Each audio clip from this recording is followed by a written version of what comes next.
Good evening. Welcome. We're so glad you're here tonight. My name is Brian Hembry. I am Director of Arts and Culture for the Center for Multicultural and Diversity Education here at the university. And I'm Leslie Yingling. I'm an Associate Dean of Students. This is a thrill because this is a homecoming of sorts, and many of you know that, but we'll talk about that in a moment. But it's also a chance for us to gather here this evening on an important stage on this campus, but we also want to acknowledge that we are standing on borrowed ground, right? This is the ancestral homeland of the Osage. Arkansas in general is the ancestral homeland of the Osage, Quapaw, the Caddo, the Tunica, and so many more. Also treaty-based land for the Cherokee, and where the Trail of Tears for the Cherokee, the Chickasha, Choctaw, Seminole, and Muscogee Creek pass through Arkansas. So we honor and acknowledge that here at the University of Arkansas. We also acknowledge and understand the role that the Morrill Act played in that same removal of indigenous peoples from their lands and their loss of lands. So we are working on that not only personally, but also as a center. The Multicultural Center for Diversity Education has worked on that all month. This is Native American Heritage Month, and we hope you've had the opportunity to engage in some of that programming, whether it be on campus or in the community. And that programming is ongoing. And so we hope the thought of this tonight and to speak about this will help you to further engage in understanding Native and Indigenous histories, but also contemporary issues, the resiliency of our students, our staff, and our faculty. We have over 900 students on campus that are Native and Indigenous, and that's important because we must nurture that community, even more if we count staff and faculty on campus. And so we hope that it encourages you not only to think backwards, but also to think forwards about what's happening with Native and Indigenous issues right here in our home. All right. Thank you. I do want to point you to our YouTube page. In the coming week, we will post 3 YouTube videos from a series that we hosted called Words and Ways. It was a Cherokee language series hosted with Indigenous Studies, Native American Student Association, and the Multicultural Center. And we hosted 3 very dynamic Cherokee speakers speaking about Cherokee culture. And so that would be a great place to start. If you say to myself, where do I start? The YouTube page for the Multicultural Center would be that place. Thank you and welcome to Faulkner. Thanks, Brian. Good evening again. I'm Leslie, she, her, and I get the honor of introducing our guests tonight because I have the spectacular honor of their friendship. Dr. Wyatt Hermansen earned their PhD here not all that long ago, where we met and discovered some shared interests academically and professionally, but also personally, lots of shared curiosities and concerns and hopes, sometimes reckless senses of humor, and we became very good colleagues and very dear friends. Wyatt is the kind of person who hopes that really wonderful things happen to you, all of you, and is so happy when they do. Wyatt, in addition to their experience and concern with suffering that exists in the world, much of which our society produces and perpetuates, still sees the world for the fascinating and heartwarming spectacle that it also is every day, and that's amazing. So I missed them a great deal after they moved more than 1,200 miles away to take an awesome tenure-track faculty position at Westfield State University, where they are a beloved thinker and writer and teacher of rhetoric and composition, and already on the cusp of tenure. Yeah, that's right. Thank you. And they can hear you. They can hear you backstage. One day, sometime after that, I took a day off work to stay home and be alone and clean my house and talk to Wyatt on the phone. And that turned out to be a really memorable day because it's the day that they shared with me that they had met someone wonderful, someone extraordinary, and that was Mary Lambert. I just wrote to Mary a couple weeks ago about the magical disbelief with which Wyatt regarded and celebrated the gift of that meeting, and it has been just awesome to be part of, even from a distance. Mary may require no introduction tonight, but definitely deserves one because of her incredible work as an artist. She is a poet, she is a singer, she's a songwriter, she's a musician, she's an educator, she's an activist, and the generosity of her work is astounding. It empowers people, it strengthens. Many of you are probably here tonight because you have found it encouraging and comforting and inspiring.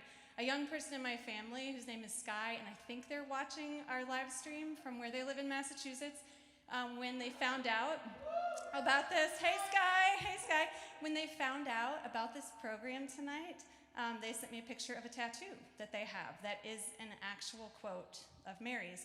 I told Wyatt, and heads up, they've spent the last couple of weeks curating content for tonight specifically to inspire some tattoos.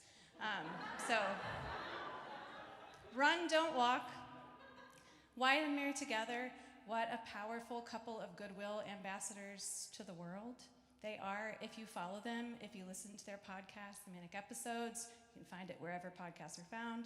You know that they create safe and welcoming space for you to be yourself with them, to love yourself. They model how to be vulnerable, how to be accountable, how to be thoughtful, how to recover.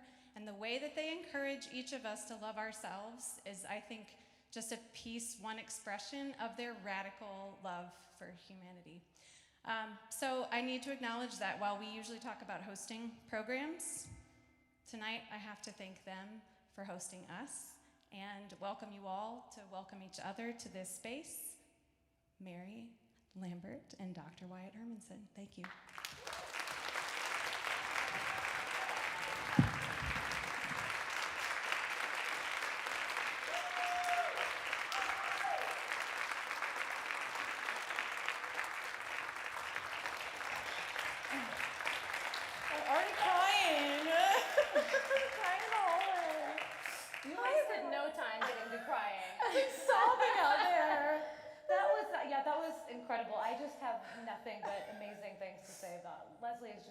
Incredible human being, and this university is so lucky to have her and her husband Don, who's also amazing.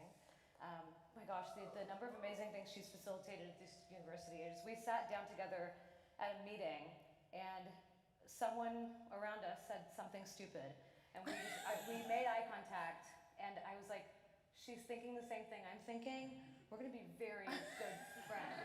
And sure enough, here we are.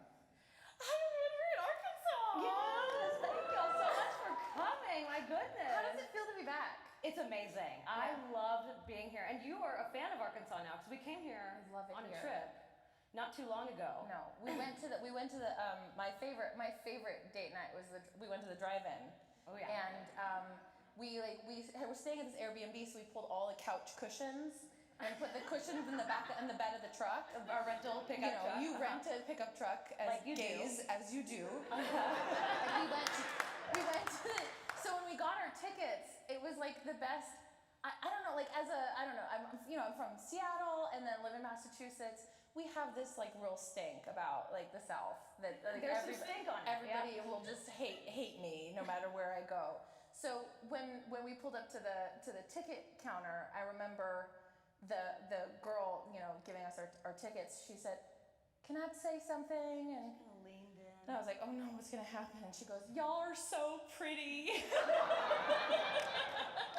was like, "I never want to leave." I mean, smuggling beer into the drive-in, it's a time-honored tradition. But yes, for those of y'all who maybe aren't familiar with, I imagine most people are familiar with Mary's work, but who aren't familiar with our podcast, we called it the Manic Episodes because we both have bipolar disorder. You're so welcome, everyone. And I thought that was so cool when we first met. Mm-hmm. And then I called my sister and told her, I met somebody and she has bipolar disorder too. And my sister was like, "Oh, is that a good idea?" Red flag, danger. Yeah, right. Yeah, I think there was that. I think we had this feeling where it was like, this is going to be really, really good or really, really dangerous. Yes. So it turns out we're both sort of like riding the waves, and sometimes they coincide really nicely. Mm-hmm. And sometimes I'm like coming up with an idea about how I'm going to write the great American science fiction novel while you can't get out of bed. So it's a beautiful dynamic. Yeah. We're an anchor. We are each other's anchor. Absolutely. Yeah. So when I met Wyatt, let's see, we met on Tinder.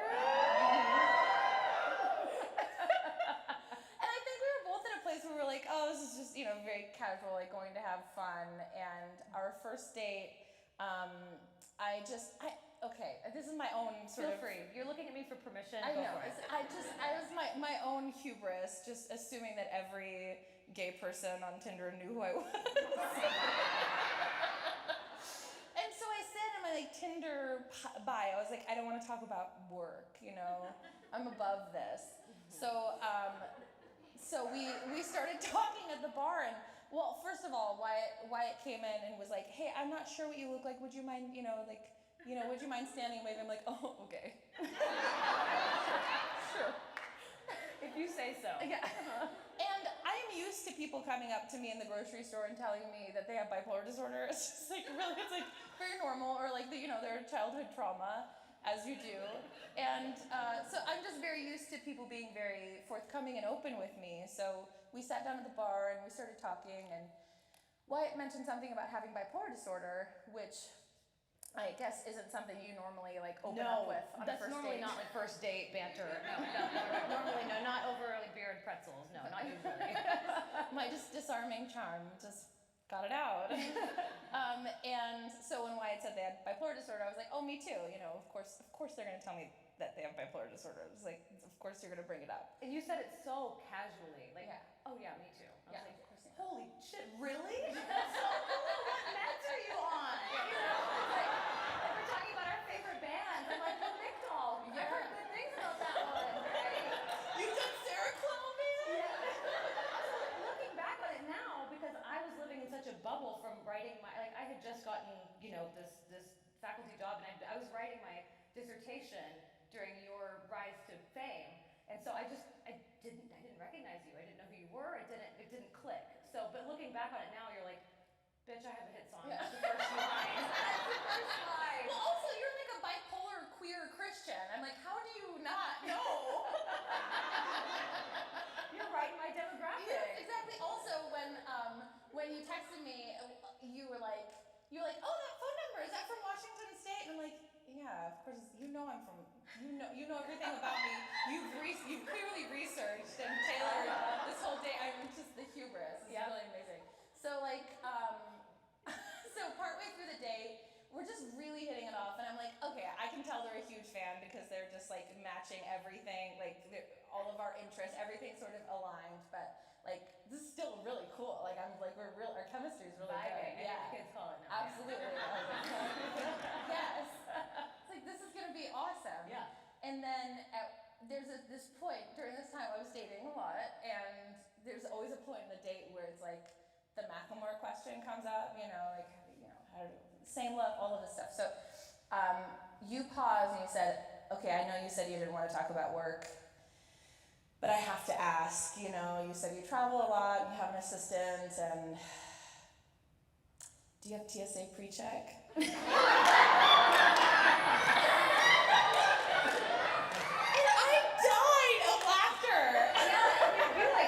You cackled, and I was like, damn, I'm killing it. That was not funny.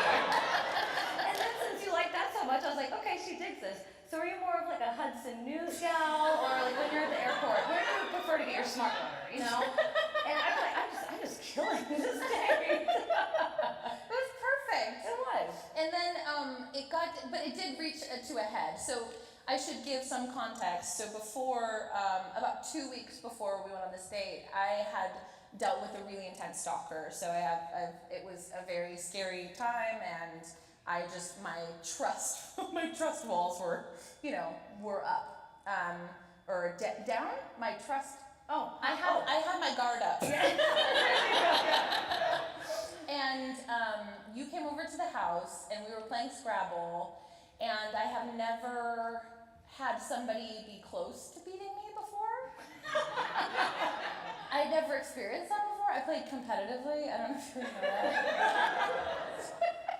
And I was like kind of freaking out. My roommate happened to be home, and another like lesser known thing is that I work with this organization called Liberty in North Korea. So I've been fascinated for so long about just how does that happen? How does North Korea sort of happen?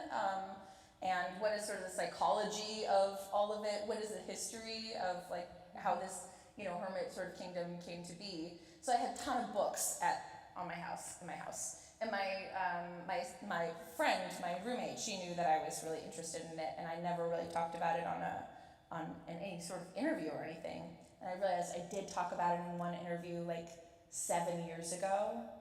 So anyway, fast forward, Wyatt is like looking at my books and is like, oh, do you read about like North Korean, history, things like that?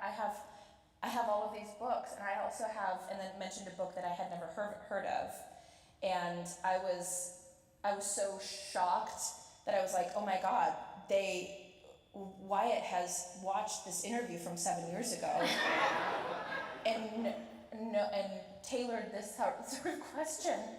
So I took Wyatt outside, and I was like, I just want you to know it's okay if you're a really big fan. We can keep dating. Like I'm not opposed to it. I really, really need you to be honest with me. I'm a little freaked out, just how like ideal and perfect you are for me. And I was like, please just tell me the truth. And I was like, I completely understand. I am not a stalker. If it brings you any comfort at all, I've been convinced for the past few days that I'm having a mental breakdown and that I'm inventing this. So we're both struggling right now. And it's just been smooth sailing since then. But yeah, if y'all haven't listened to our podcast, of course, I would love it if you did. And our podcast, do you like this segue? Yeah, yes. This is the first time we've done this setup, so we're working these things out. But our podcast has a theme song. Yes, it's true. So we came up with the podcast in a Manic episode. I was like, we have to do this. We love talking. So we sort of formed this idea, and we're like, okay, what's the theme song going to be? Right. What's sort of like the emotional thesis of this podcast? And this turns out to be sort of an emotional thesis for you too. Yes. Okay. Yeah. And Q.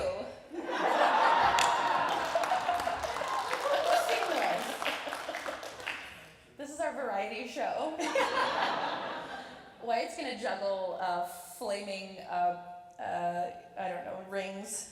Knives. Knives, flaming Turn knives. that microphone on. Okay, can you hear me? Can you turn it on? Thank you. Is it on? How about now? Yeah, it's on? Okay. Oh, I can't quite hear it in my monitor. It's not on. Now it's on. You gotta push the button, I guess. Oops. Welcome to my first performance.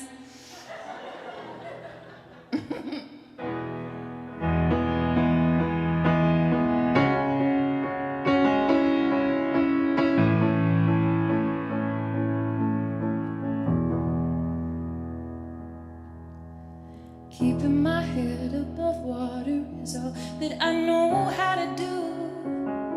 But it's kind of beautiful underneath it all. Ever since I was a child, was always a sad one. And why you gotta cry all the time, all the time? Keeping my head above water is all that I can do. Did anybody ever teach you some people are born sad? Am I just born sad, born sad, born sad? Oh, born sad, born sad, born sad. Clinging my books to my chest, asking the pages, will anybody anywhere ever love me back?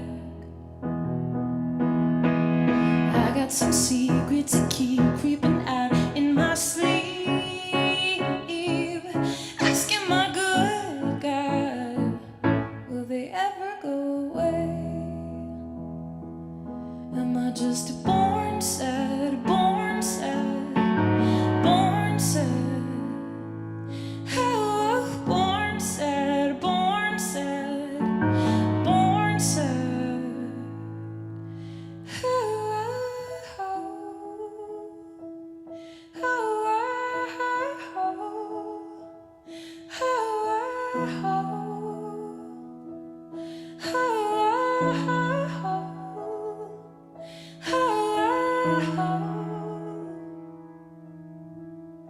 Everybody wants to be happy.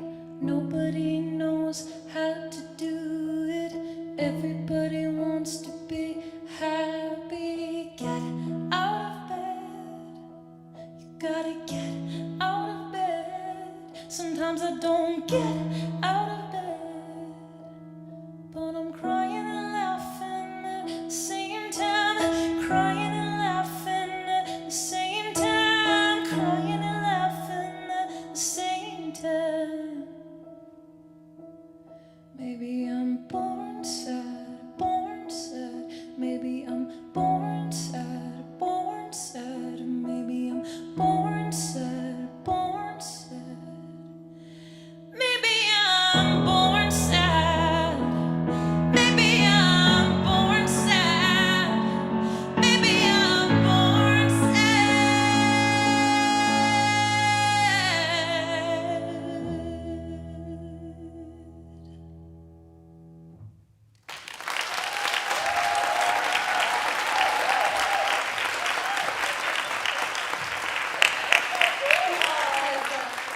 I love to be able to like peek and just look at you while I sing. That was really nice. This is my dream. This is the perfect setup. Oh my god, this is awesome. I demand this setup as a studio for recording a Yeah, podcast yes, from now on. yes, We're yes. gonna need to book this if y'all wouldn't mind.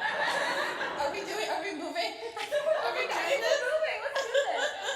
Yeah, I realize that we, as we get into, and that song is like sort of a nice segue into mental health, discussion about mental health and how we deal with that, you know, in our podcast. And maybe a good time for us to give like just a general content warning. Yeah. I remember you saying that you were a walking trigger warning once. That's me. Every possible triggering topic. Because my mom asked me, she's like, my friend's gonna come to your show. Can you tell me, how should I describe it to her? And I was like, I don't know, Mom. Fucking emotionally turbulent. Like, I'll tell you, we have bipolar disorder and we want you to have bipolar disorder too. Welcome to the fun house. Welcome to hell. But I love that song because of its like, because of how like upbeat, but again like deeply sad. It's really meet that a lot of your songs meet that criteria. Yes. But that's an older song, no? Yeah, so like I wrote it probably about 10 years ago, and it really did feel like my like life's thesis, where I was like, oh, this is the thing I would not trade for anything, as tumultuous as bipolar disorder has been to me, for me, happening with me, is this ability to feel so deeply and like this hypersensitivity that I just would not give up for anything. That's my feelings. My empathy is so loud. Your deep rumbling empathy. So I have felt like this, as difficult as so much of my early childhood has been, and I've, talked about this sort of laundry list of trauma of my life, but I feel this intense capacity to love and to see and to feel both incredible darkness and such incredible joy. And I think that was also the fear of like not going on meds, where I was like, I don't want to go on meds. Right. I feel everything. Right. Like, why would I want that to go away? I was like, oh, because suicidal ideation, that doesn't feel great, Right. So It's hard also to, I think not just with bipolar disorder, but with any struggle with mental illness. I think the idea of happiness being possible as a consistent force in one's life is just so unimaginable often. Right. And I used to get really bummed out by the idea that my happiness, or not just my happiness, but just my like baseline functioning well in the world was dependent upon medication and talk therapy, and it just felt like I was having to, step into the ring with one hand tied behind my back. Totally. But we had, on our most recent episode of the podcast, we've started having guests now, and a good friend of ours, Andrew Sackett-Taylor, who is he works as a psychiatric nurse practitioner at a clinic exclusively for and by trans people. And he said that what he'll tell bipolar patients sometimes is on the other side of every symptom, there's some kind of a gift. And I thought that was such a beautiful way of putting it. And of course, like I don't want to romanticize mental illness, but I think part of destigmatizing mental illness is making living with it sound and seem possible. Right. And we've talked a lot about how representation of people really struggling with any kind of mental illness is it's really hard to find. Yeah. We were talking this morning about that show 6 Feet Under, and there was a character with bipolar disorder on that show who, I mean, was violent and scary and miserable. And I remember being really excited to see a bipolar character. I'm thinking too about like Claire Danes and and Homeland, right? And I think some elements of that kind of representation, is there some truth to it? Does it kind of dip its toe into the real darkness that can be bipolar disorder? Yes, but I think it does people a real disservice not to be able to see, as we talk so much about media representation being important. I just kind of wanted us both to be a voice for, like stability being possible in the diagnosis. Totally. That like, of course we have like difficult days and things like that, and yet like I have had some really painful times in my life, and I think what happens with media representation is they're trying to encompass all of it. When it's like, the same thing I think with gay stories and gay representation it was just so centered around trauma, the trauma of being gay, the pain of being like existing in the world and sort of the cultural perspective of it. And while some of that is true, it's not always true. And like when we only see that as the single narrative for marginalized identities, it reinforces this idea that it is supposed to be painful, that it is never joyful, that is there any way we can make bipolar disorder like fun? Well, maybe. I mean, I feel like we've formed such a community around the podcast, and I of course like never saw myself in any kind of role to be able to talk publicly about bipolar disorder or queer stuff or gender or any of it, because I was, like a lowly academic. And the only kind of public speaking I usually do is in conference rooms at hotels during conferences with like max 2 or 3 people with like their eyes glazed over listening to me talk about a paper that nobody cares about. But having this platform and like typing till my fingers bleed, trying to get an article published in journals that also nobody reads, but academia is great. Definitely. Go to grad school. Everybody says that. Go to grad school in humanities. But being able to talk about bipolar disorder publicly and as big as a platform as we have has also given us an opportunity to form sort of a community around embracing all parts of yourself. Totally. Even if that includes these identities that are usually marginalized. So when someone will, write a message saying, I listened to your podcast and I just got my diagnosis with bipolar disorder, I'm like, welcome. Congratulations. Right. Like, that's the first step toward, achieving what's possible in your life and ridding yourself of the shame around mental illness. Totally. So yeah, if we can do our part to make bipolar disorder lit again. Is that relevant? I try.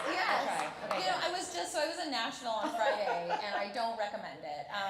But I was in Nashville on Friday, and you came back with a real. I've been to Nashville probably like 15 times, and every time I say I'm gonna really try to like it. And this last time I was like, no, I hate it. This place sucks. I don't like it. And my Uber driver asked me, I was like, so how do you like Nashville? I was like, I hate it here. I hate it so much. He goes, and I had to like list all the things, and I felt like a real negative Nance. But I talked to, I was doing this event, and I was talking to this guy, and he was saying, I don't know, Brian.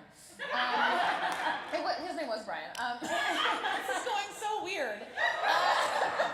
I believe in you. Don't lose the thread. So I mentioned something about our podcast, and I said something about, it's called Manic Episodes because we're both bipolar, and he almost like took a step back, and I was like, Oh, is that? You're like, it's not contagious. Yeah. And Not that you wear a mask anyway. yeah. Zing! He wasn't wearing a mask. I knew it. Yeah. Nashville. He said, I didn't know that people could be successful and have bipolar disorder. And he said his son is 10 and got a diagnosis of bipolar disorder, and it's been really, really difficult on the family. And he just started sobbing. And I'm like, this is the effect I have on grown men, so I'm like used to this experience. But it was this moment of, he goes, I'm not crying because I'm sad, I'm crying because you're giving me so much hope. You know, like,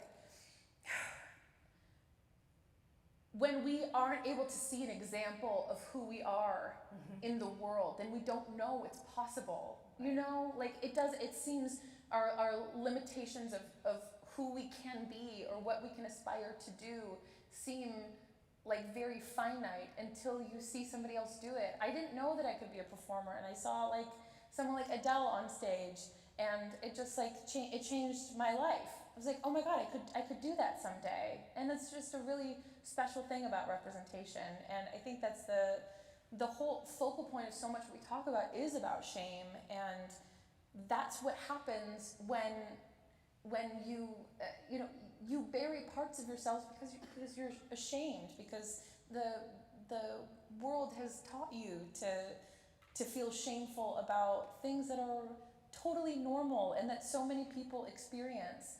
And it's exciting to be able to be vulnerable and to say, this is just how I am, and that's okay. I give myself, permission to be as I am. It's beautiful. I love, very well said, honey. And with that, oh man. I had a segue. Okay, sorry.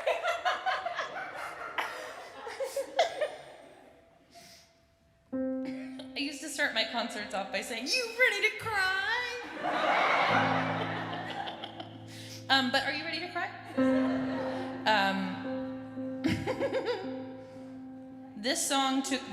This is the song that took me the longest to write in my life. This song took me 6 years to write. And it probably because it feels like the realest, hardest part of bipolar disorder. And it was easier to sing about bipolar disorder in secrets because it, that pop song, because it was in passing, because I made it fun in a flower dress, and this song took a lot more honesty and out of me. So this is called Shame.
alive.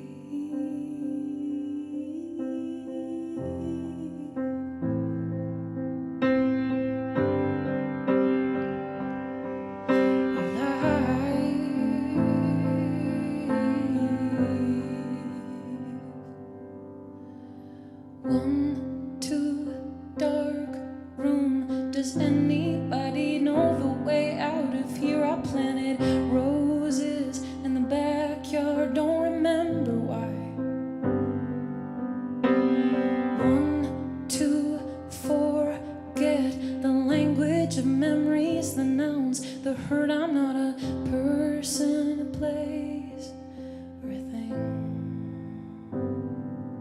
And shame is an ocean I swim across, I swim across. You can't break me if I've already done it myself. You can't shame me if I've already done it myself. You can't drown me if I've already done it myself. But I wanna come alive. I wanna come alive. I wanna come alive. I wanna come alive.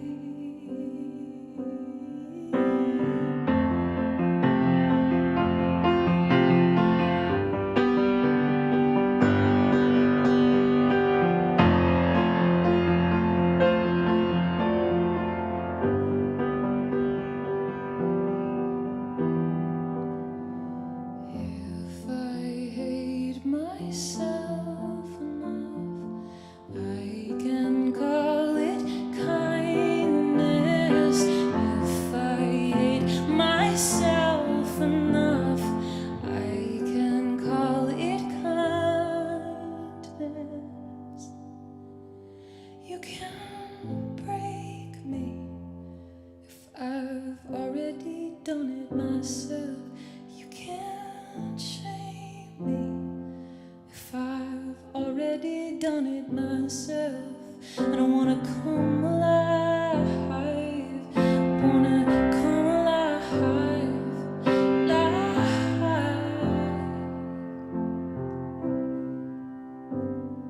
wanna come alive. I wanna come alive.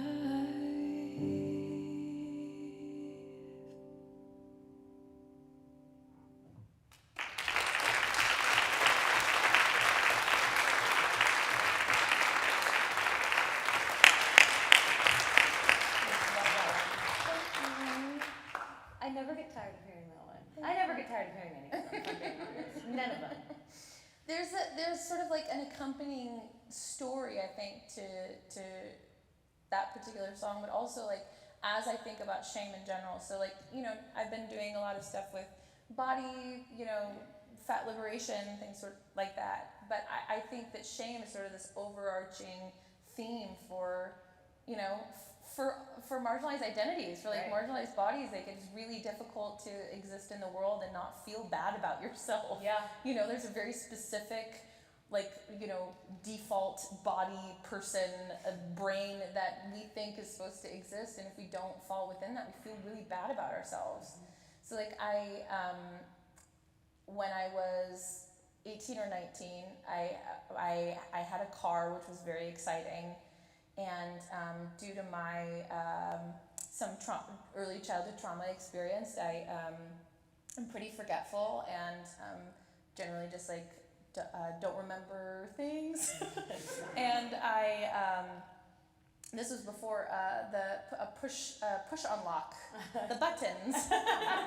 And I continually locked my keys in my car. And I always felt so stupid after I did it. I had to call AAA or I had to call a locksmith to come unlock it. And I've always felt so stupid. It got worse and worse as like the stress of college got, you know, really increased. And I had pretty serious housing insecurity, and I was sleeping on friends' couches and in my car. And I kept locking the keys in the car. It started happening about 4 times a month. And I decided that I was gonna figure it out. I was gonna shame myself into being somebody that remembered. So I would do these sort of long, like mean things I would say to myself in my head afterwards. Be like, okay, this time you're really gonna get it. You need to learn how to be a person in this world. And so I decided, as a way to like sort of punish myself, I was going to open a credit card specifically, like with a really high interest rate, specifically for the locksmith to come and open the car door. So I maxed that credit card out within about 6 weeks, and so I became incredibly in debt, incredibly depressed, still didn't really have anywhere to live, and I realized that I was making myself miserable, and I thought, okay, that method isn't working so great. Maybe I'll try a new approach. Maybe I will offer full grace to myself. Maybe I will just accept that I am a forgetful person. What buffers can I create in my life to make it easier on myself? So I made 4 copies of the car key. I gave one to my mom. I gave one to a friend at school. I put a second one in my purse, and then I hid the other one at school. I don't know where I put it. I don't remember. There's a free car out there for somebody at Cornish College Arts in Seattle. And this is not hyperbolic. This is not a lie. I have not locked my keys in the car since I did that. It was like this switch turned on, like, you know, like a key, you know? Like, honestly, like, I unlocked this compassion for myself and forgiveness that I think comes with, like, with grace. That's what happens. If we allow ourselves to be who we are, it's liberating. It's like that radical self-acceptance. Yeah. Like really, really accepting yourself and Totally. not getting into that. I think it's so incredible too that you had the wherewithal to break that shame spiral, and especially because there are so many. For any type of shame you experience, you can find cultural messages that will reinforce that. Like Totally. you can find spaces where shame just perpetuates itself. I mean, just in general, the internet seems to be a good place to find things. Twitter. Right, Twitter, right. Some places are worse than others. Like YouTube comments are just a particular cesspool. But there's, I mean, unless you're watching us on YouTube, y'all are great. Please be nice, I'm begging you. I'm very fragile, but I think that you had the ability to do that, and just to turn off that part of you, turn off that like kind of critical part of yourself. Of course, not permanently, because I've seen you sort of lapse back into that kind of like self-flagellating that comes along with trying to break old habits and trying to break old habits of thought. Totally. Well, I think that's what happens too, is when I encourage, you know, people in my workshop to analyze what's the mean voice saying, Right. Whose voice is it, where did it come from, have you heard that, you know, that phrase before, or that thing before? And I could pinpoint. I'm like, I know exactly which of my mom's like awful abusive partners it was. Like, I remember. I know exactly what they said to me. Right. And I repeat it. Yeah. And it's like, not only do you start repeating it in your head, sometimes you say it out loud. Right. And then it's just like, it becomes this whole clusterfuck of Right. pain. Yeah. Like, there's just no need. And it's always easier to provide that kind of support for someone else than it is for yourself, right? It's, I mean, the number of people I hear talking about your work, or who will come up to you at the grocery store and talk to you, who will say, I love how much confidence you have. I love that you love yourself. I love that you wear crop tops and that you don't care what anybody thinks, that you love yourself radically and unequivocally. I could never do that myself, but I love that you do. That kind of thing. Totally. And where you can see its possibility with other people, but I think it's harder to translate into your own behavior. And I have students who, it's probably a silly practice, but I teach a lot of writing courses. And when students would come to my office hours, and often they would sit down in the first meeting and say, I suck at writing, I'm bad at writing, I've always been bad at writing, my teachers have always marked up all of my papers with red pens, I just know I'm bad at this, so tell me what I need to do to get like a passing grade, just help me to get out of here. Like I heard that so much, and so I started telling students like, okay, we're going to, this is a trick I learned from therapy, just for now, this is not permanent, we're gonna take that and put it in a little metal box, and we're gonna take that whole I'm bad at writing thing and shove it under my desk. Like, just for now, do you think that you can maybe envision a world in which you don't feel that way about yourself? Like, can we see the possibilities beyond that, right? And just a couple of semesters ago, I was, you know, I tried to do this activity in one of my classes and it didn't go well. And I was like, I'm sorry, y'all. It was a class for future teachers. So I was like, do as I say, not as I do. I'm sorry, I'm not modeling good teaching for you. This class is a mess. And one of my students raised his hand and was like, Professor Hermansen, just for now, can you take that feeling and put it You got me. I'll try. Yeah. Oh, man. The other thing that I think is really interesting about both of our work and our lives is that we're both Episcopal, which is like a very shout out Episcopal. Thank you so much. Yes. I feel the Let us pray. Right. Yeah. It's a beautiful place. yes, and so you went to Episcopal school. I did. Yeah. St. James Church of the Good Shepherd, Corpus Christi, Texas. Shout out. Like I don't know if that's gonna resonate with anybody. There you go. Yes. All right. The Lone Star State, Corpus Christi, Texas. Importantly, the home of Whataburger. Fayetteville became the best place on earth when Whataburger came here to Tappan, and I was in grad school. I was one of the very first customers, not to brag. But yeah, so it was interesting that we had that in common. Mm-hmm, totally. And I think you had a different experience being gay and like, and because you came out really early. Yes, I did, and I wasn't. I came out as non-binary about 2 years ago. Which just means that I alone have conquered and transcended gender as a construct. I have slain that comment like the mighty dragon that it is, but that concept rather. But I came out as being gay. I came out as a lesbian at the time when I was very young to my family members and friends, and I just never heard any negative messaging around being queer. I'd never heard that. I think I just had, fortunately I went to a church that didn't really emphasize that. You had a very different experience pre-Episcopal church. You were in a very different type of religious institution. The Pentecostal church. That was really interesting. It was like a hiss followed by a groan. That's appropriate, yeah. That's appropriate. So that hissing, those are the hellfires burning under the stage. I also at our Pentecostal church we spoke in tongues, and so but I was 6, so that was just daycare.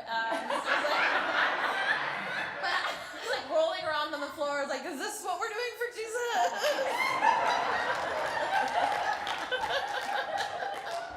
And then I kind of like my mom started dating women. Of course that was, well, no, it was before that she divorced my dad, and that was enough for ostracism and being shunned. So we it was a really actually painful time because we grew up super poor, and so we were pretty reliant on the church, and the church had its own sort of food bank, and that's how we got our food. So all of a sudden, my mom going through a divorce, navigating it on her own with 2 kids, and not knowing where food is going to come from was really, really difficult and hard to witness. So I really started hating the church around when I was like about 9 or 10. When I got into high school, I started going to an evangelical church. There was a girl I had a crush on in the youth group. So I was like, joke's on you, God.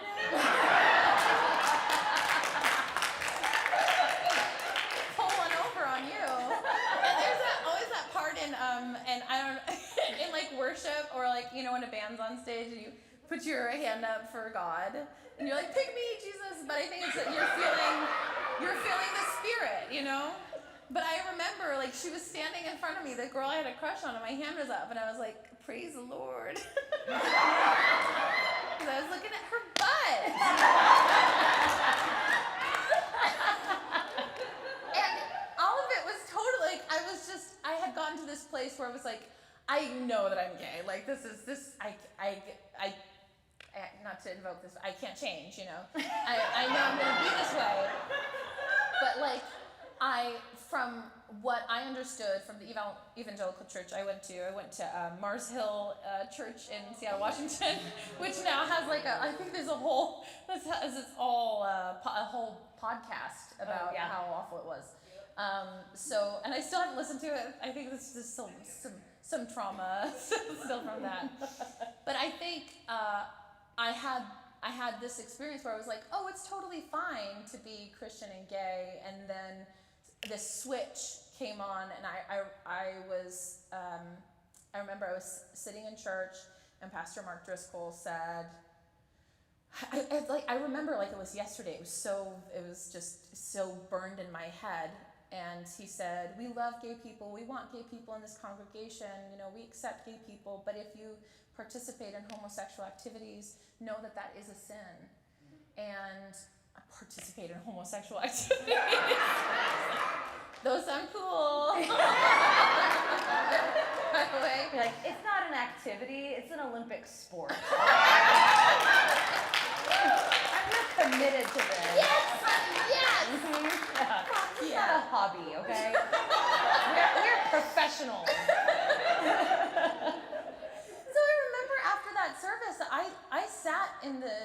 I sat afterwards for about an hour after just sobbing, as I felt like this is a place where I have felt really at home, and I don't know how to reconcile who I am, which is unchangeable, and God's love. I don't know how I will be accepted. I don't know how I will be. I thought I was saved, you know. I thought I was doing everything right, but I don't know what I'm supposed to do. And when you're 17, you feel like you're a freak already, you know. And like add that to like God hates you and you're going to hell. It's like a real mind fuck. So like, what I resolved to, this is very as practical as I can be. I said, okay, well, I know I can't change, so every day I'm gonna wake up and I'm gonna repent and I'm gonna apologize for being gay.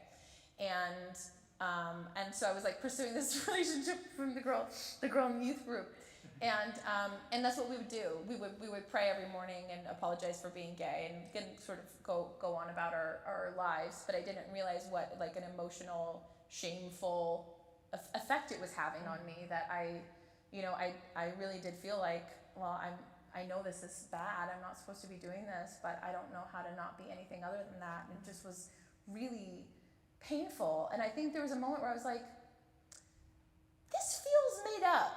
This doesn't feel right, you know. And now luckily I'm working on a documentary. I'm not working on it. I'm creating the music for this documentary called 1946, which is, yeah, thank you. So I'm the film composer for this film that once I'm done composing will be done.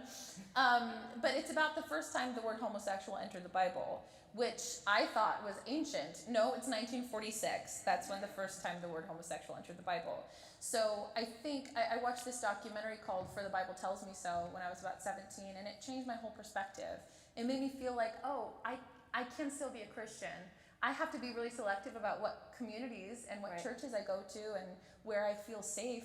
But these are not mutually exclusive identities. But it certainly felt that way. And I don't really talk a lot about being Christian because I don't think that the Christian church has really done enough to like heal some incredible wounds that they're still inflicting, you know? Mm-hmm. So, but when I got the call to do Same Love, it felt like this really divine connection. I was really exploring that in my poetry,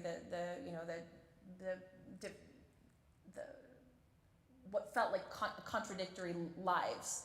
And when Same Love fell into my lap, I was like, oh, this is what I need to be doing. And I was like, oh, I have to make this really political chorus. I have to say something really, deeply profound. And it's like, oh no, this is about love. It's always been about love. That's what it is, But you had a better time in church. I did have a better time. I did. I don't know about all this. My time was great. But yeah, it's like kind of trying to figure out what our relationship with it is. It's interesting while you were talking when you said I don't really talk about being a Christian much anymore. I think it's because being Christian has lost a lot of its sort of like cultural cachet. Like like young people precipitous declines in people going to church and identifying as Christian and like doing religious practice. But I think often about what you said about shame once, that freedom is what's on the other side of shame. Mm-hmm. That if you make yourself vulnerable enough to escape shame, there's real love there. There's freedom there. Totally. And I think the same goes of like having a relationship with God, or developing your own relationship with Christianity that's rooted in community, that's rooted in love. Right. And we have so much time to figure that out. You know? So much time to figure out what that relationship will be like and how we can best pursue it. Totally. Well, what I don't think, conservative Christians really think about is like the effect that has on you when you're coming out, like the kind of turmoil experience. It wasn't just casual. Like about 2 weeks after that, after that sermon, I attempted suicide. It was a real direct line to incredible pain and not wanting to be of this world anymore. But I always had this sort of nagging feeling that was like, oh no, you're supposed to do something. You need to stay. And what I've always hoped is that the work that I do and the work that we do in the podcast is like, I want it to be this really vocal affirmation. You need to stay. You need to stay. That I wish I had heard. It's beautiful. Thank you, honey. All right. I couldn't come up with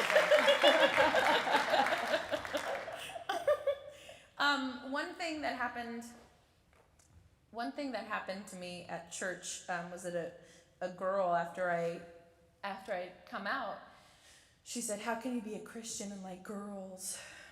And I was like, "How can you be a bitch and still consider yourself?" So weird. It's like you have two identities too.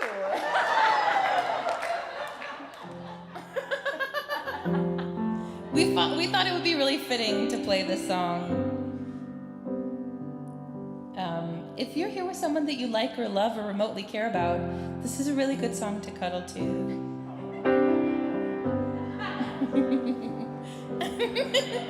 So cute. She says I smell like safety and home. I named both of her eyes forever, and please don't go. I could be your morning sunrise all the time, yeah. This could be good, this could be good, and I can't change, even if I tried, even if I wanted to.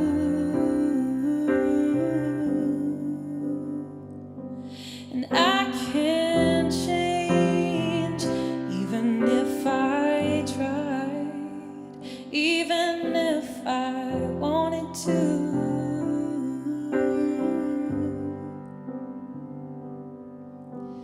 My love, my love, my love, my love, she keeps me warm, she keeps me warm. What's your middle name? Do you hate your job? Do you fall in love too easily? What's your favorite word? Do you like kissing girls? Can I call you baby? Yeah, yeah. She says that people stare 'cause we look so good together. Yeah, yeah, yeah. And I can't change, even if I tried, even if I wanted to.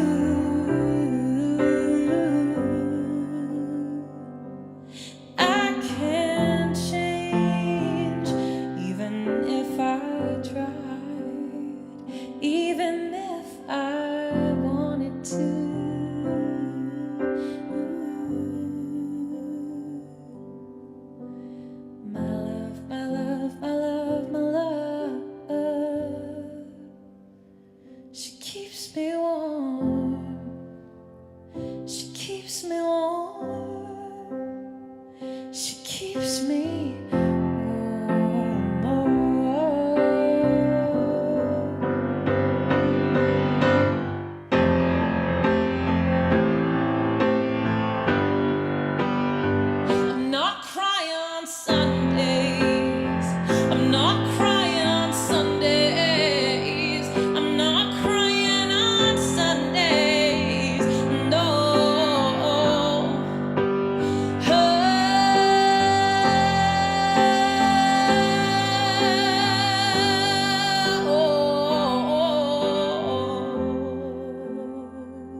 last night when you pointed out that Same Love was almost a decade ago. Yeah. That's Yeah, we came out with Same Love in 2012. that's. What do you think? Because and I really do believe you single-handedly made same-sex marriage legal. So thank you for that. That's true. That's correct. It's like a Bergefell v. Hodges and then asterisk. I think you're mentioned in the But how do you feel about like looking back on that song, looking back on having created? I really feel like I'm interviewing you. For I know. Cheesy right now. Yeah, I don't know. You know, at the time, homophobia is not a thing anymore, right? We destroyed that, and thank God. Yeah, woof, that was a rough time.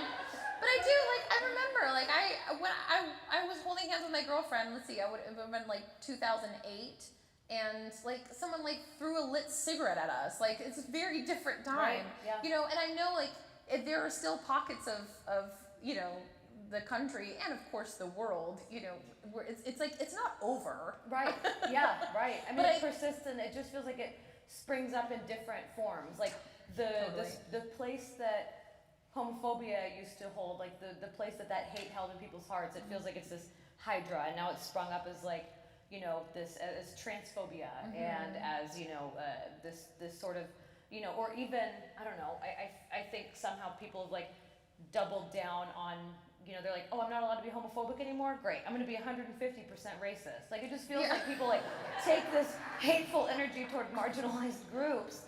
It just springs up in different spaces and like in different battlegrounds. And some days it's, I don't think you should be able to get married, and then the next day it's, I don't think you should be able to you should not be able to use the bathroom, and then it's, you know, you shouldn't participate in sports, and it feels like whack-a-mole, like you're just like constantly attending to all these different places that can spring up. Totally, I completely agree with that. I think it's, you know, when the song was released, it was a very different time, and I think now it's like it's a little cheesy, like, but like my part isn't cheesy.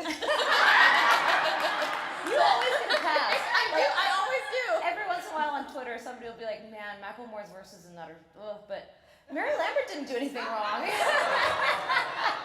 I did good. I did something timeless.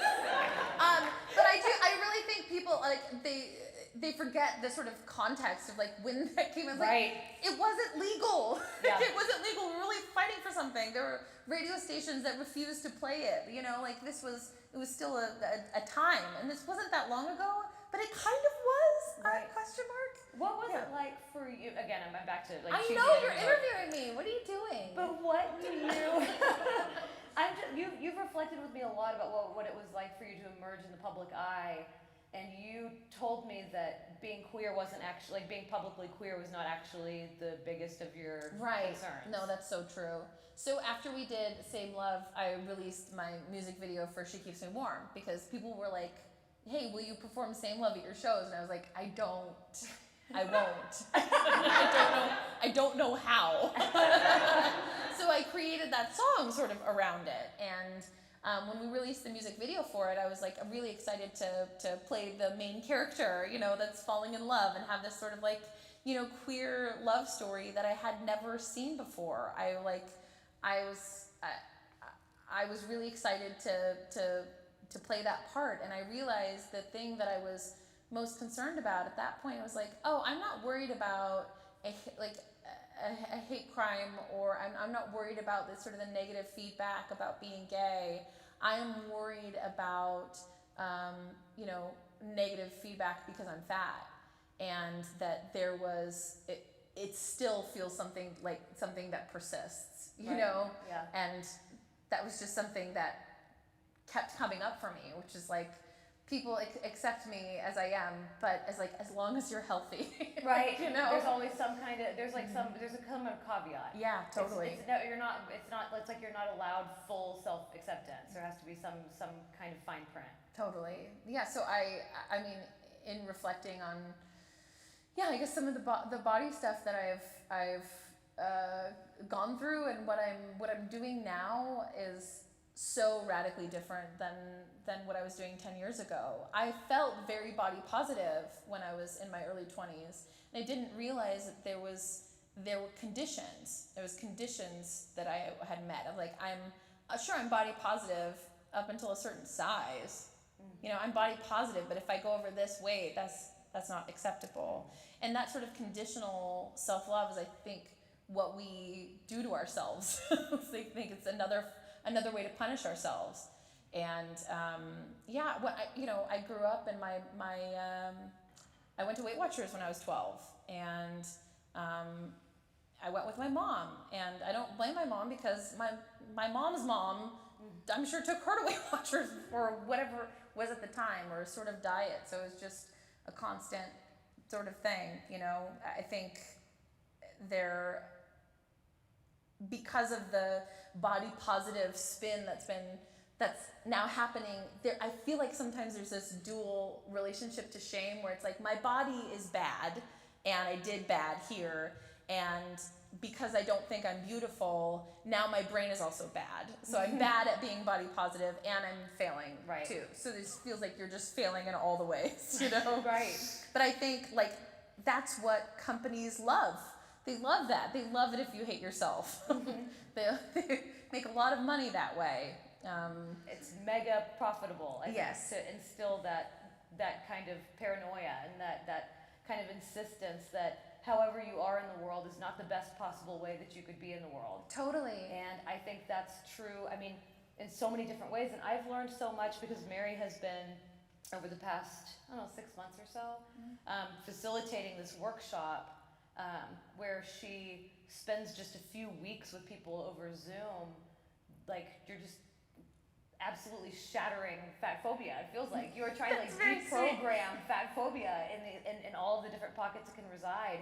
And you've been doing like one-on-one coaching with people and like interacting with people and really tracing back the roots of fat phobia to racism and to classism and to like disability, like tying fat phobia to the same sort of discrimination faced by people with other sorts of physical disabilities. Right.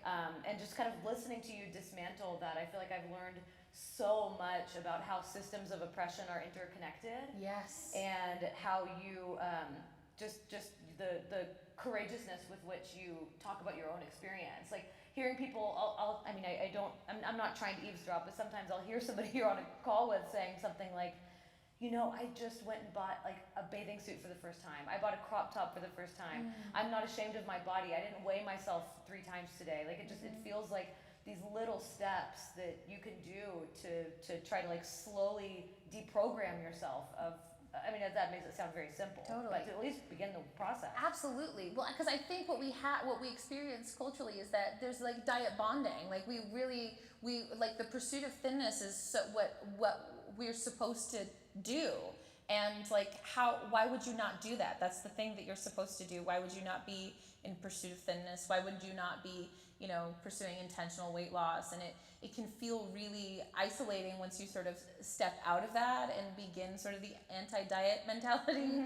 It can feel really isolating because there's an understanding of how we're all supposed to sort of work together, you know? And I think like I think about this, I really feel for kids because we have all these anti-bullying programs, and it's like we tell kids that like, you know, bullying is really bad, but it's not good to be fat. So what are we really doing? We're not making this easy. We're saying that your body is bad. Right. But what we do like for thin people is we say, well, if you're thin, you can be genetically thin, but we don't allow that for fat people. We don't say that fat people can be genetically fat. If you're fat, you've automatically failed. And so we create this obsession with personal responsibility that if you are fat, it is your fault and you have chosen that. And we associate fatness with behaviors. Fatness is just a characteristic. It is just the same, you know, it's just like body size and shape is like just, it's just a characteristic. There are different behaviors that thin people can also do, you know, like people that like eat all they do is just like, or compulsive eaters too. This is, so compulsive eaters are, sure there are fat people that are compulsive eaters, there's also thin people that are compulsive eaters. Like eating disorders really don't, discriminate between bodies. And it negatively affects everyone, not just fat people. The effect that it has on, you know, that's the other thing too. It knows no gender identity. It knows no age. Right. It, like you said, it doesn't discriminate. Right. And since being in a relationship with you, because I feel like I was sort of, I don't know, whatever. Almost like, I'm trying to think of another term for this, like nose blind. Like I had been like I was around, heard fat phobia so often that I didn't notice it anymore. And I had no reason to, because I wasn't in a fat body. I didn't have to think about how it affected other people. But since being in a relationship with you, I remember we were in Seattle and went to Nordstrom or something, and we decided that we were gonna, we were gonna split up. So I was gonna go to like the adolescent boys section.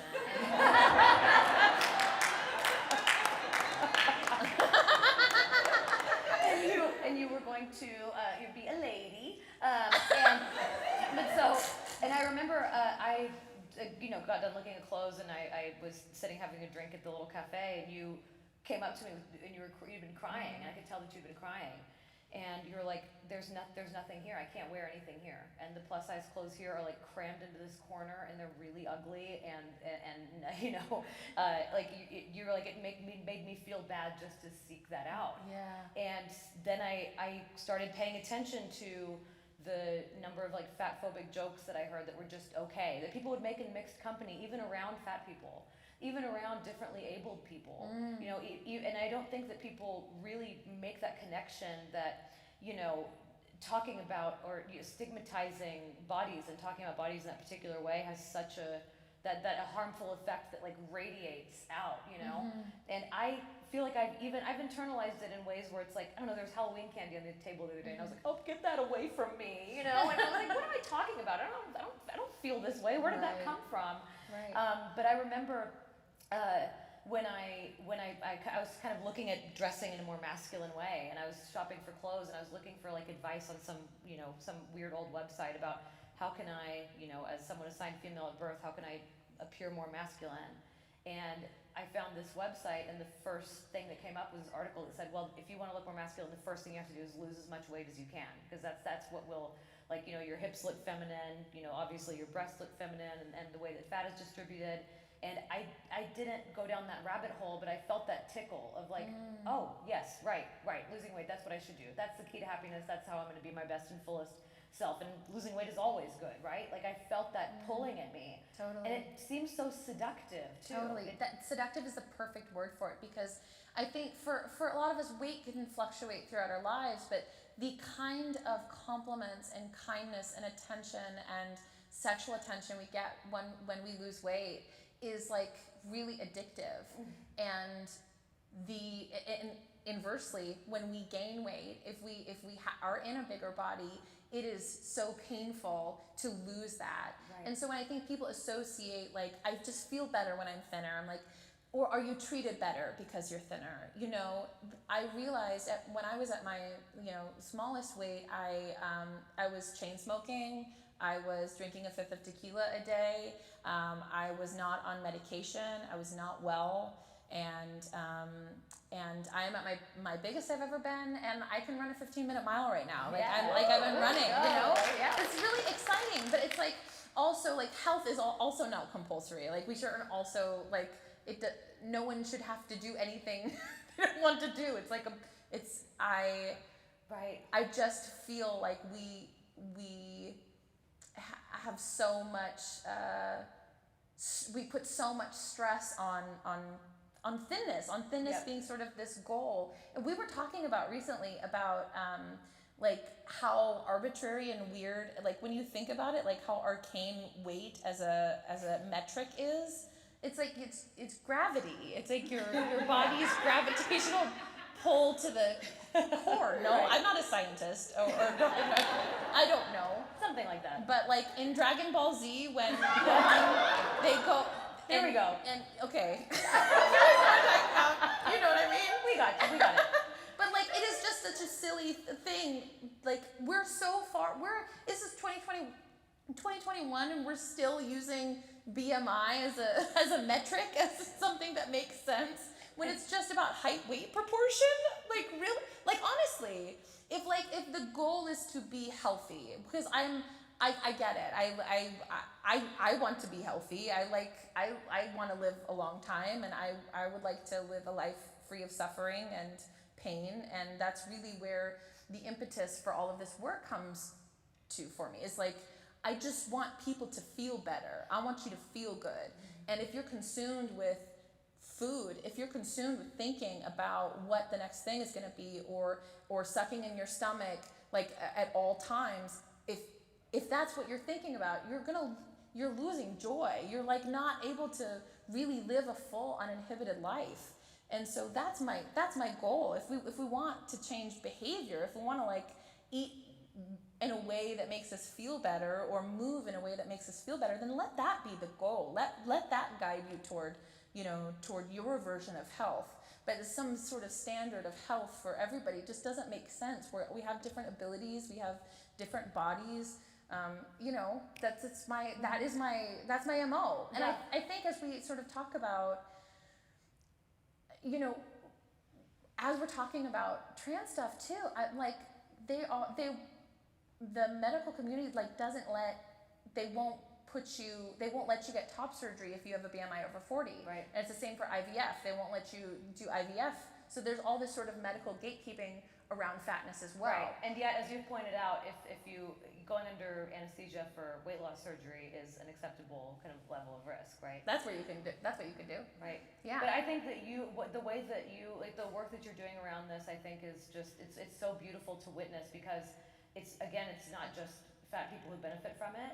Right. It's everyone who lives in a marginalized identity, Absolutely. marginalized body. It's free. Yes. It's unlocking.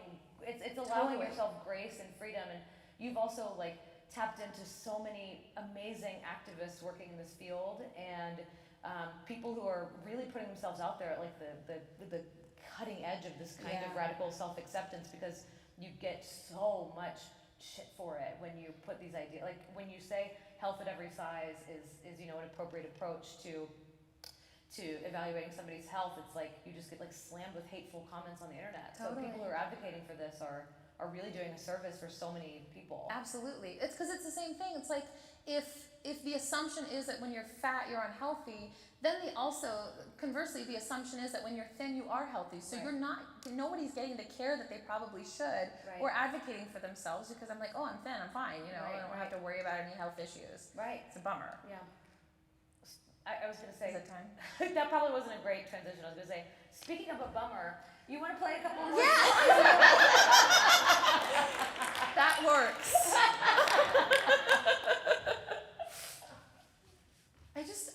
I'm like, we've been talking for a really long time. We were gonna bring a watch or a clock up here. We live dangerously. Yeah. Don't forget. This is a poem I wrote when I was 19 about what we're talking about.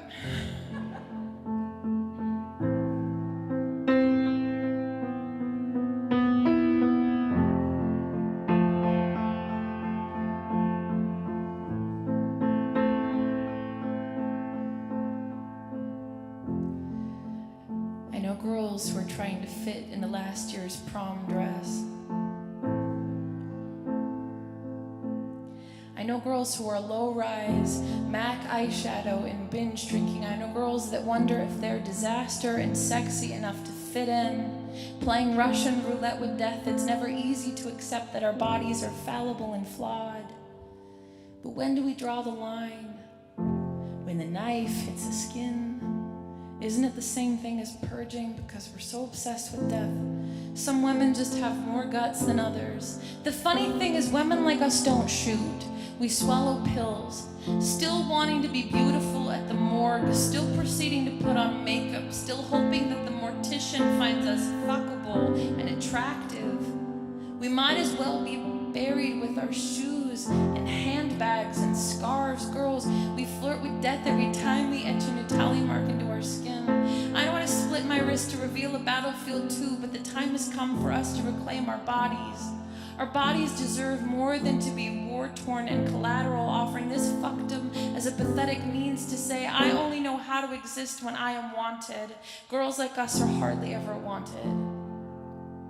We're used up and sad and drunk and perpetually waiting by the phone for someone to pick up and tell us that we did good.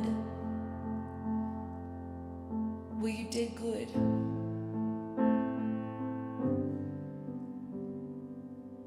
I know I am because I said I am. I know I am because I said I am. I know I am because I said I am. My body is home. My body is my own. Try this. Take your hands over your bumpy love body naked. Remember the first time you touched someone with the sole purpose of learning all of them. Touch them because the light was pretty on them, and the dust and the sunlight danced the way your heart did. Touch yourself with a purpose. Your body is the most beautiful royal. Fathers and uncles are not claiming your knife anymore, are not your razor. Put the sharpness back. Lay your hands flat and feel the surface of scarred skin. I once touched a tree with charred limbs. The stump was still breathing, but the tops were just ashy remains. I wonder what it's like to come back from that, because sometimes I feel forest fires erupting from my wrists, and the smoke signals sent out of the most beautiful things I've ever seen. They're singing. I know I am because I said I am. I know I am because I said I am. I know I am because I said I am. My body is home. My body is my own.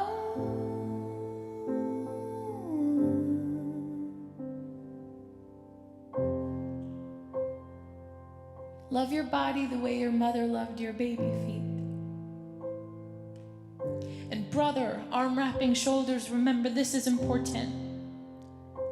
You are worth more than who you fuck. You are worth more than a waistline. You are worth more than beer bottles displayed like drunken artifacts. You are worth more than any naked body could proclaim in the shadows. More than a man's whim or your father's mistake. You are no less valuable as a size 16 than a size 4. You are no less valuable as a 32A than a 36C. Your sexiness is defined by concentric circles within your wood. It's wisdom. You are a goddamn tree stump with leaves sprouting out. Reborn.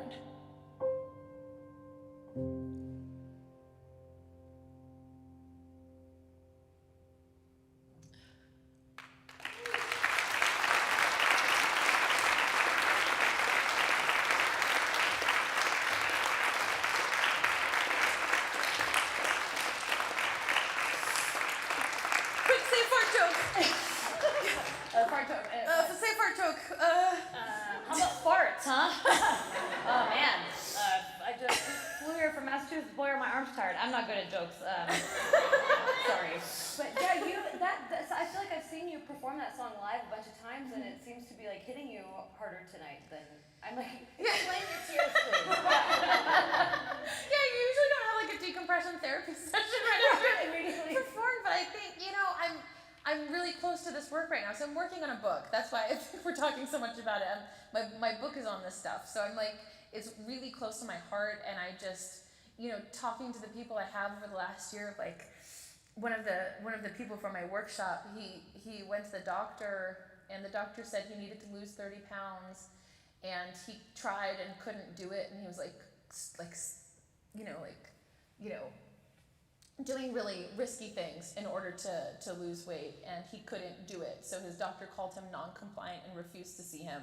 And I just think that there is this increasing level of hostility with fat people that I don't know, like, I think it's maybe our obsession with healthism, and I don't know, I think it's incredibly harmful. And so performing this piece has always been for me.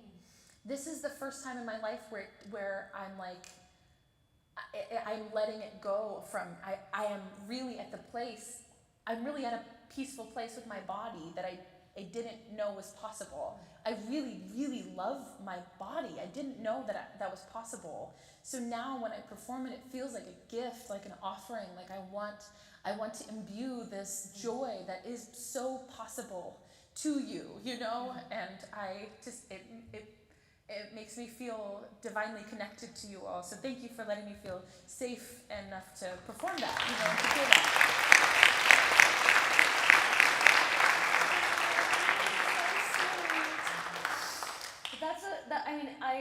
When we talked about how to sort of end our conversation tonight, several ideas came up. One of them, I was like, hey, do you want to talk about, let's talk about stuff that college kids really like and care about. Then I realized I didn't have any idea. I was like, I don't know, do they still like bagel bites? Like, skateboarding? Which I also know nothing about. But I think that this leads to a really good kind of landing spot, which is reasons to be hopeful, which you and I also focus on and talk about a lot. And, you know, I mentioned to you the other night, this doesn't seem like a big deal, and this also seems like I'm really being like a cheerleader for consumer capitalism in a way I don't really believe in, but I turned to you and I was like, I've noticed a lot more commercials with fat people in them lately. Yes, yeah. And they're not like a punchline, it's not the butt of the joke, it's not, you know, intended to be something that's ridiculed, they're just existing and doing things, wearing clothes. This is the only time I've ever been pro-capitalist. Yeah, I know, you're like, yeah, Old Navy, go! Yes, we're doing this! Oh my God, yeah! I'm gonna invest. Yes. Bye. But I think that sometimes I feel like this is, I just have this impulse to put a happy face on everything and end on a positive note, but I do think there are reasons to be hopeful. I think you are so inspiring, and I think you're so inspiring to your students as well as just everybody. But you living your full uninhibited life, being open about having bipolar disorder, being in higher ed, and being in academia and talking about this, and also being non-binary and and being yourself as you are is this total invitation for others, and that's what is so beautiful about being vulnerable is you don't know the effect that you're having on people. You don't know. And I really appreciate that, and I feel like I am just mirroring and following in the footsteps of people who have touched my life for various reasons, who I've seen exercise such amazing empathy and compassion. And I learned a lot about that during my time here, during my time in graduate school here, where I was, this was my home. I love it here. I love this university. I love Fayetteville. And no institution, no place is perfect, but I was treated with such love and respect here, and my work was taken seriously, and I also, meeting people like Leslie, Leslie just absolutely changed my life. Meeting her changed my life. What she embodies and what her work at this university means to so many people, and her just tirelessness and that commitment to students and just never giving up on students. And I taught for a few years while I was here in the Upward Bound program. So I worked with, yes, Upward Bound, yes! Oh. And I follow, my Instagram, half of my Instagram feed is Arkansas Upward Bound alums. And so I'm getting to keep up with where they are and what they're studying and what they're doing. And speaking of, there's a student Upward Bound who, there's a varying level of interest in being there, of course. It's over the summer at 9 in the morning, and sometimes it's hard for anybody to get motivated at that time. But there was a student of mine who, on the first day, she was like, I'm gonna go to MIT. I was like, okay, cool. I was like, that's great. I believe you, it's awesome. She's like, no, really, when I get out of here, my number one school is MIT, and that's where I'm going. And I did this thing where I was like, well, you could also apply to some other schools, because MIT has a 6% acceptance rate or something. But it turned out, she's a brilliant student, and she worked so hard, and sure enough, she sent me an email, and she was like, I'm about to graduate from MIT, I've been here for 3.5 years. I was like, damn, I just love that community of students, and even the ones who aren't going to, super prestigious colleges, I learn so much from them, and I learned so much during my time here, and I got to see such wonderful, teaching, and I think I'm lucky enough that David Jolliffe, who's on my dissertation committee, is here. Hook on my fellow Longhorn, Dr. Jolliffe, and Chris Gehring. the guidance that it was also amazing. Like the guidance that I got from people and the empathy and support that they showed me. I don't think I've ever said this publicly. Dr. Jolliffe didn't even bat an eyelash when I cried during my dissertation defense for no reason. I was taught, somebody asked me sort of a tough question. I was like, well, if I consult my research, I'm like, why am I crying? But like that moment that Dr. Jolliffe was there for, where you defend your dissertation, you step outside, and the committee confers, and the kind of ritual is you come back in the room, and your committee stands up and they say, congratulations, Dr. Hermansen, and you get to call them all by their first names, which is very exciting. And I remember in that moment, like I was like, oh, this is going to be a big deal. I'm just ready to get out of here. But that moment being like, oh my God, I did it. I did it with bipolar disorder. When I remember this psychiatrist here on campus saying that she'd never had a PhD student with bipolar disorder before. And I did it when my father committed suicide my second semester. I was here at school, and I didn't know if I was going to be able to come back from that. And Dr. Sean Connors, who was also on my dissertation committee, who's an incredible professor in the education department, he taught a class, a multimodal composition class, and we got to make a video just sort of telling our story about our lives. And just when I sort of thought, like, I don't know if I can do grad school, I'd just been crushed by this loss. And I talked to him, and I was like, I think I have to do this about my father's death. It's the only story I can tell right now. And he was like, of course, do it, go for it. Like, yes, absolutely, tell that story. And go out and empower your students to tell their stories too. Like, do this and learn these tools and take that into the world. And I'm just really grateful for everything I learned along the way. And coming back here and being here is so unbelievably special. I couldn't have dreamed I would be here. And that I'd be here with you is just an unimaginable dream. So yes, thank you.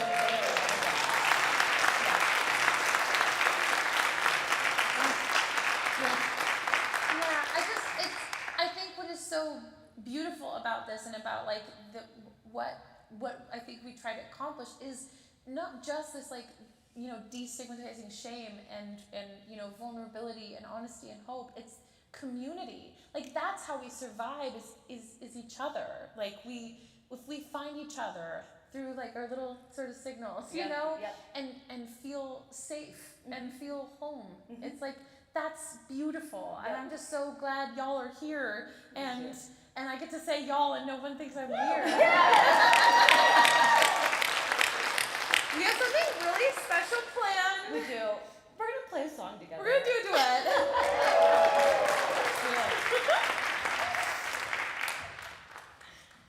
Playing this beautiful Fayetteville-made guitar, Bayard. Oh, yes. Gorgeous. Okay. You ready? Yes.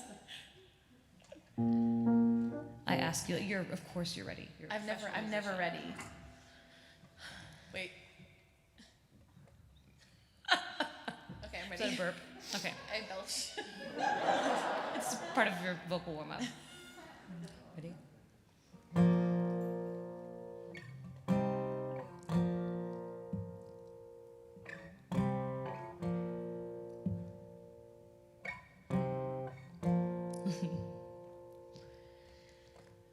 Boys working on empty. Is that the kind of way to face the burning heat? I just think about my baby. I'm so full of love I could barely eat.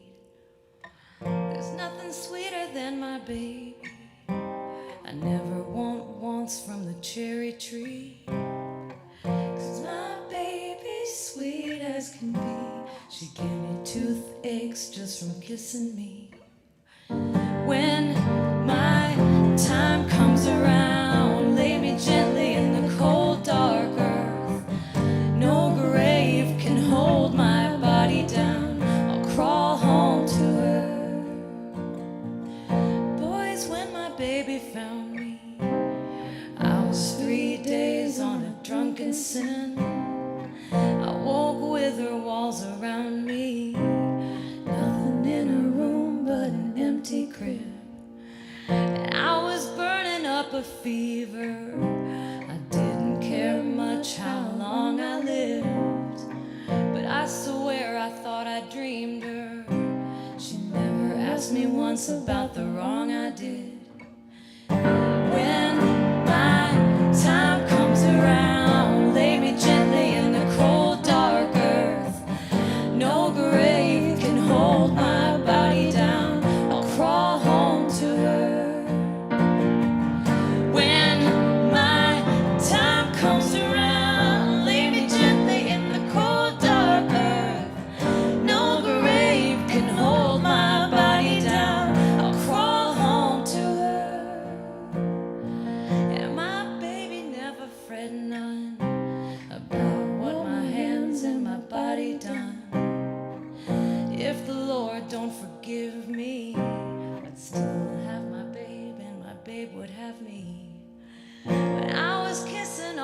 baby, and she put love down soft and sweet. And in the low lamplight I was free.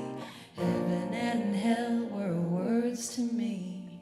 When my time comes around, lay me gently in the cold dark earth. No grave can hold my body down. I'll crawl home to her. When my time comes around, lay me gently in the cold dark earth. No grave can hold my body down. I'll crawl home to her.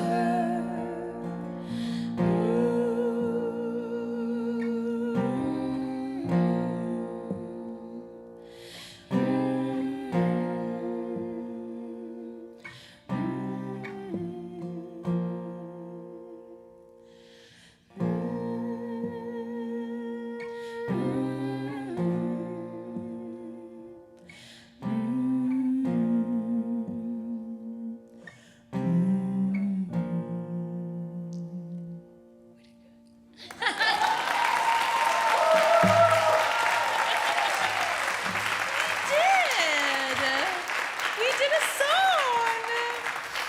We did. Thank you all so much for having us and for being just so wonderful. And I would love to invite you to sing this with us. So we're gonna teach it to you really quick. Wait. No. Yes, yes.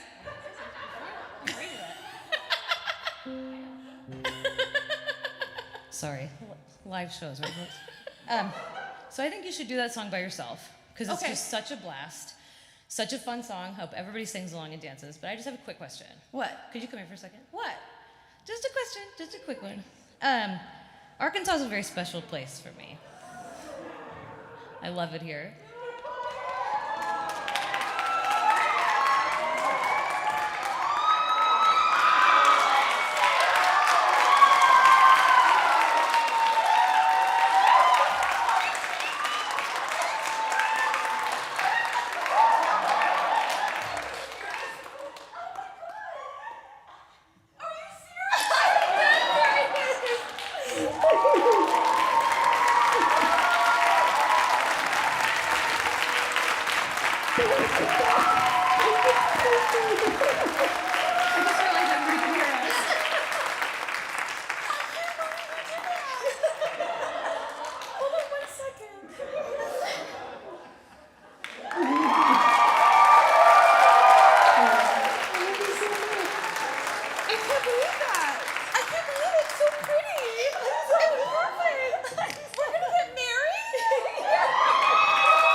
From the moment I laid eyes on you, being able to witness the amount of good that you do in the world, and the comfort you bring people, and the just the beauty that you imbue every moment with. Every second of my life has been enriched by you being in it. Everything about my life is better and more beautiful and brighter and more hopeful and more interesting and funnier. And I want to sit around and watch TV and fart with you for the rest of my life.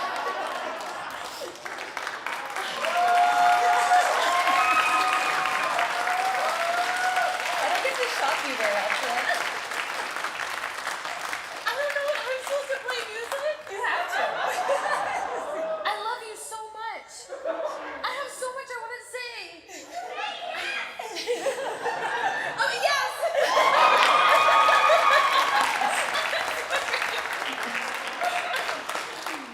I love you so much. Just sit down. Okay, on yeah. Not in bed.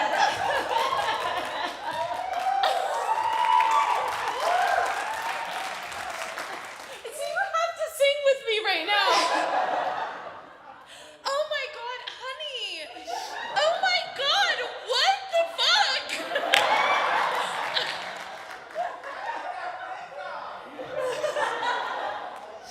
One time, there was a couple at my show that shocked me so much. They were having sex in the front row and they got kicked out. And I thought that was the biggest surprise that had ever happened during a show. I don't even know what to say. Okay, well, okay. Okay, the chorus goes like this. Maybe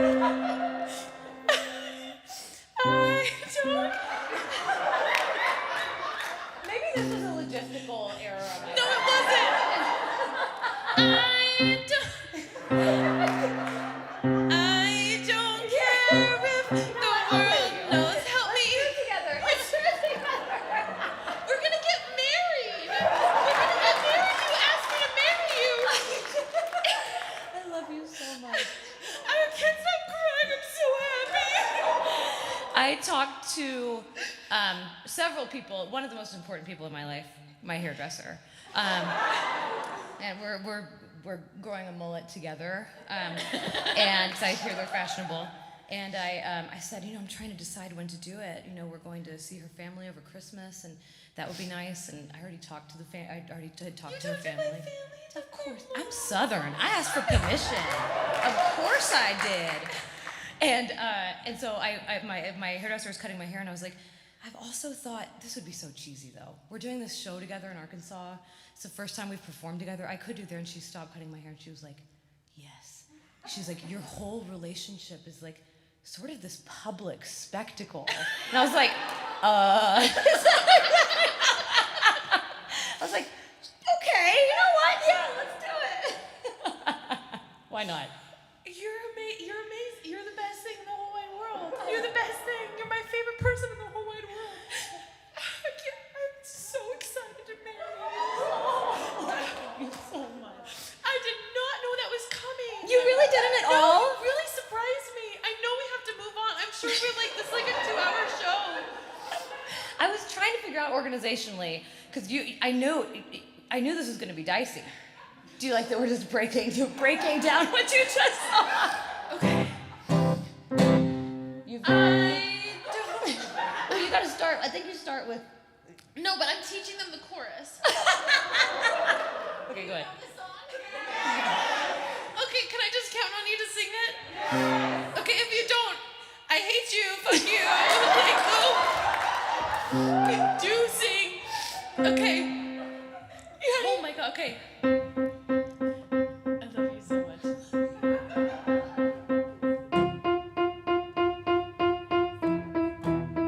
I've got bipolar disorder. My shit's not in order. I'm overweight. I'm always late. I've got too many things to say. I rock mom jeans, cat earrings. Extrapolate my feelings. My family is dysfunctional, but we have a good time killing each other. They tell us from the time we're young to hide the things that we don't like about ourselves, inside ourselves. I know I'm not the only one who spent so long attempting to be someone else. Well, I'm over it. Woo! I don't care if the world knows what my secrets are. Secrets are.